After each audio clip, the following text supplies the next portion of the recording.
এইবারে হচ্ছে উচ্ছে ভাজা, বেগুন মানে 5 রকম ভাজা হবে, কুমড়ো, আলু সব ভাজা হবে। ভাজা হলে পরে ধীরে ধীরে রাখা হবে। আজ আমাদের বাড়িতে নীল পুজো হয়ে গেছে, পুজো হয়ে গেছে সব। তাই ঠাকুরমশাইকে দেওয়া হয় ভোগ, গিয়ে একটা দেওয়া হয় সংক্রান্তির দিন। তারপর আমরা উপোস ভঙ্গ করি, নীল পুজোর উপোস আমাদের। তারপরে আমরা ভাত খাই, ঠাকুরকে অন্ন দিই, ঠাকুরমশাইকে দিয়ে আসি বাড়িতে। আমরা একা না, আমরা আশেপাশেও কয়েকজন আছে, ওরাও তাই, একসঙ্গে মিলে গিয়ে দিয়ে আসি। আমাদের বাড়ি পুজো এরকমভাবেই ঠিক পুজোটা হয়। আমি রান্না করছি বসে বসে, আমাকে কেমন দেখতে লাগছে।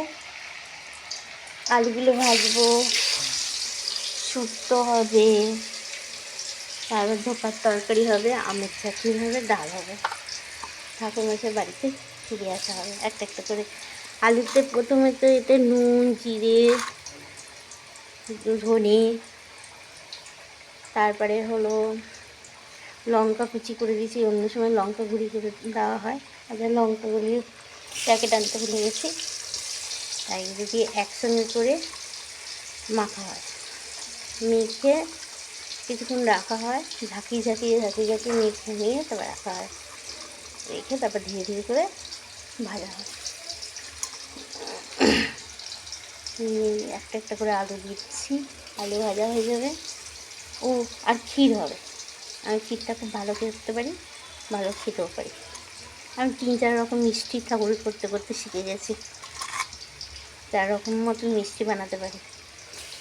ছানার মিষ্টি, ঘি মিষ্টি, ওই একটা ছোটো ছোটো রসগোল্লার মতো বাটির মধ্যে পাওয়া যায় না, মালাইয়ের মধ্যে, হ্যাঁ কী জিনিস, রসগোল্লাও না, ঠিক ছানা টাইপের, ওই মিষ্টি পারি, ল্যাংচা পারি।